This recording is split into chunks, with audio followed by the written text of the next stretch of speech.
Baiklah, saat ini saya akan mempresentasikan tugas dari teknologi beton. Perkenalkan, nama saya Brigita Kumendong, NIM yang sudah tertera di layar, dan saya kelas 3B KBG. Kita masuk pada materi yang pertama, yaitu aktivitas pengerjaan beton. Yang pertama, persiapan. Yang kedua, pencampuran atau pengadukan bahan-bahan beton. Yang ketiga, pengangkutan atau pemindahan adukan beton. Yang keempat, penuangan adukan beton. Yang kelima, memadatkan adukan beton. Keenam, meratakan permukaan beton. Ketujuh, perawatan beton. Dan kedelapan, finishing.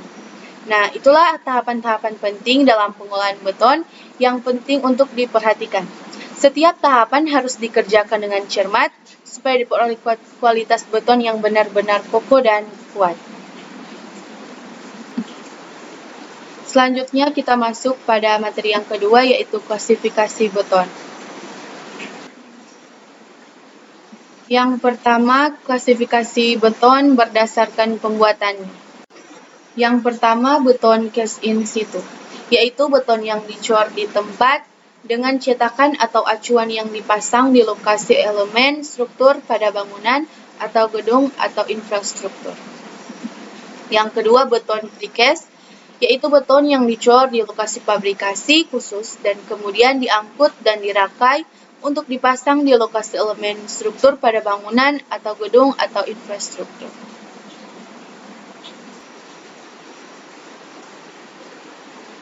Selanjutnya, klasifikasi beton berdasarkan bahan pengisi agregat. Selanjutnya, beton berdasarkan bahan pengisi agregat. Butiran mineral dengan diameter dan gradasi butiran tertentu yang apabila dicampur dengan semen dan air akan menghasilkan beton. Agregat sendiri berdasarkan bahan pengisi terdiri atas dua. Yang pertama yaitu agregat kasar, biasa juga disebut kerikil sebagai hasil desintegrasi alami dari batuan atau berupa batu pecah yang diperoleh dari industri pemecah batu dengan butirannya berukuran antara 4,76 mm sampai 150 mm. Dan yang kedua, agregat halus. Untuk beton dapat berupa pasir alam sebagai hasil desintegrasi alami dari batuan-batuan atau berupa pasir batuan yang dihasilkan oleh alat pemecah batu. Dan inilah tampilan dari agregat kasar dan agregat halus. Selanjutnya kita masuk pada klasifikasi beton berdasarkan cara pengecoran. Yang pertama, takar bahan-bahan yang akan digunakan untuk pembuatan beton. Masukkan bahan-bahan pada waktu mesin sedang berputar. Bila digunakan bahan tambahan, lanjutkan pengadukan sekurang-kurangnya 11/2 menit atau sampai diperoleh adukan yang seragam. Lakukan pemeriksaan SLAM paling lama 5 menit setelah pengadukan dan ambil beton segar. Bersihkan ruang yang akan diisi adukan dari kotoran, bersihkan baja tulangan, keluarkan beton segar dari mesin pengaduk lalu angkut ke tempat pengecoran. Corkan adukan beton, padatkan beton dengan alat penggetar atau alat pemadat lainnya, rawat beton yang sudah dipadatkan agar tetap dalam kondisi lembab. Selanjutnya, klasifikasi beton berdasarkan kuat tekan. Kuat tekan beton adalah besarnya beban persatuan luas yang menyebabkan benda uji beton hancur bila dibebani dengan gaya tekan tertentu yang dihasilkan oleh mesin tekan. Jadi dalam proses pengujiannya, benda yang berasal dari beton akan ditekan menggunakan mesin tekan untuk melihat seberapa jauh kekuatan tekanannya. Faktor yang mempengaruhi kuat tekan beton.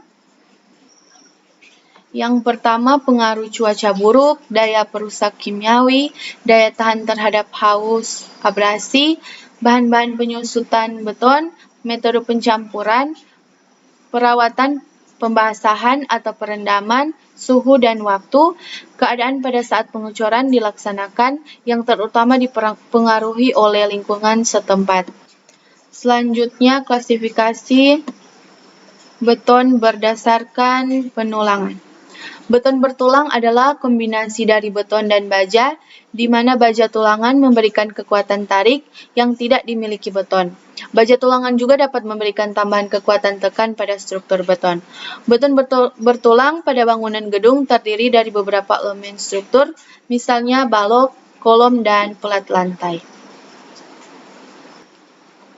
Dan yang terakhir, klasifikasi beton jenis lainnya terbagi atas beton normal, beton ringan, beton massa, beton mutu tinggi, dan beton berat.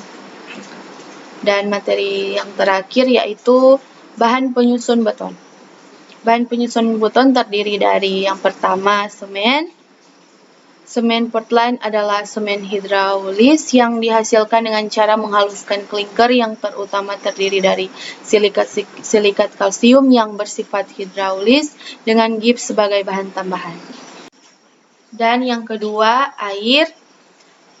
Air merupakan bahan penyusun beton yang diperlukan untuk bereaksi dengan semen yang juga berfungsi sebagai pelumas antara butiran-butiran agregat agar dapat dikerjakan dan dipadatkan. Yang ketiga, agregat. Agregat adalah butiran mineral alami yang berfungsi sebagai bahan pengisi dalam campuran mortar atau beton. Dan yang terakhir, bahan tambah. Bahan tambah yaitu bahan selain unsur pokok pada beton, yaitu air, semen, dan agregat yang ditambahkan pada adukan beton baik sebelum, segera, atau selama pengadukan beton dengan tujuan mengubah satu atau lebih sifat-sifat beton sewaktu masih dalam keadaan segar atau setelah mengeras. Dan berikut referensi dari materi yang saya presentasikan tadi. Sekian dan terima kasih.